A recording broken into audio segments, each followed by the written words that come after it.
Hey everyone, welcome back to the channel today. Today I want to talk about something that's really important. We're going to be breaking the stigma surrounding different types of depression. Now, I know that can sound a little heavy, but hear me out. Understanding depression isn't just about knowing it exists, it's about recognizing the different forms it can take and giving ourselves and others the freedoms to open up about it. So, did you know that depression isn't just one thing? It can manifest itself in various ways, and it isn't always what we think it is. We often think it's sadness, right? But there's so much more to this complex condition. According to the WHO, the World Health Organization, over 264 million people of all ages suffer from depression globally. It's a lot of people. And it can look very different depending on the individual. So let's dive in into some of the common types of depression. So first up, we have major depressive disorder. Obviously, doesn't sound right.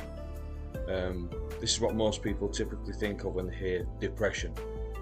It's marked by persistent feelings of sadness, hopelessness, and a loss of interest in activities that used to be joyful for them. Think of it as a heavy fog that doesn't seem to lift. It can make getting out of bed seem like an insurmountable task, an impossible task. And that's totally valid. It isn't just being sad, it's legitimate mental health condition. Next one up, let's talk about persistent depressive disorder. Probably sounds like the same thing, very different again.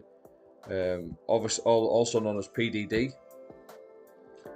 Have you ever heard anybody, your friends or family members, say that they're always down, can't seem to get happy about anything? That's often what someone with PDD is living with. This isn't just a passing phase, it's a long-term form of depression that lasts for 2 years or more. So imagine feeling that way for 2 years. That's a long time. That's a really long time. Constantly affecting your day-to-day life. Just imagine carrying around your backpack and it's full of bricks. It's exhausting, and it often becomes normal. It becomes a normal part of that person's life. That must be very, very tiring. Then there's something that affects more people than you think, and something personally I thought was a myth, and that's seasonal affective disorder, or SAD. SAD. Now, this condition usually affects during the winter months, when the days are shorter, you see less sunlight.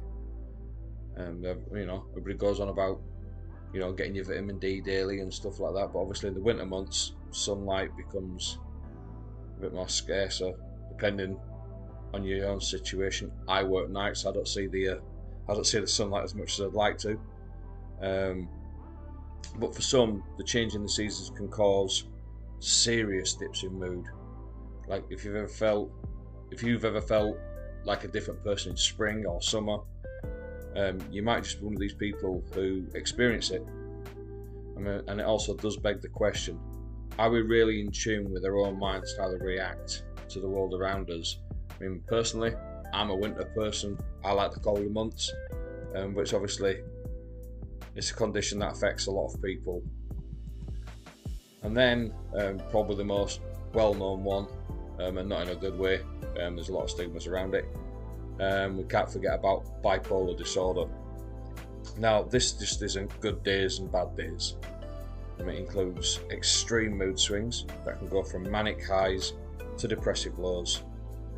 Understanding and recognizing bipolar can help dismantle stereotypes that perpetuate misunderstanding. It's crucial to create compassionate conversations around these types of experiences. Personally, I know people with bipolar, and unfortunately it happens to some of the nicest people. Being there for them, for the people that you care about, your friends, your family and stuff like that, really will help them.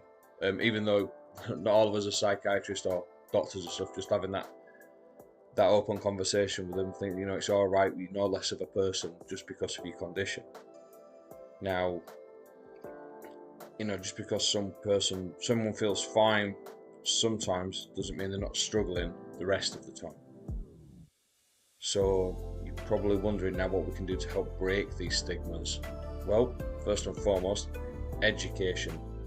Educating ourselves is key. You know, by understanding these conditions, we can show compassion and support to those who just might be suffering. Might be a new diagnosis, they might have had it for years, and they feel like they can't talk to anyone. So, you know, and let's remember to engage in honest conversations with them. So, with everyone that has any of these conditions that I've mentioned in this video or previous, honest conversation and education is probably a bit leading to things where we can help break stigmas regarding mental health. And just lending a listening ear can make a world of difference. You don't have to say anything, just ask them, just tell them what's on the mind, how they're feeling, that sort of thing, and just listen. You won't believe the positive effect and massive effect that can have on a person's day, just knowing that there's one person out there that'll listen to them. So whenever you counter the subject of mental health, we can use that as an opportunity to lift the voices of those who need it. So at the end of the day, mental health matters. Let's create a world, community, where everyone feels safe expressing their experiences with all its nuances. If someone you love is struggling, remember there's no shame in reaching out. No shame in reaching out, asking for help. There's no shame in that, whether you're male, female, young, old, doesn't matter.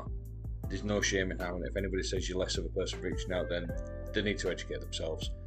I think that's what a lot of people are scared of. I talk about, because you don't want to be seen as weak. Reaching out for help is one of the strongest things you can ever do. So thanks for tuning in. If you found this video helpful or enlightening, please hit the like button, subscribe for more content, and share this with someone who may need it. Together we can make a difference. So take care of yourselves, and I'll see you on the next one. Goodbye.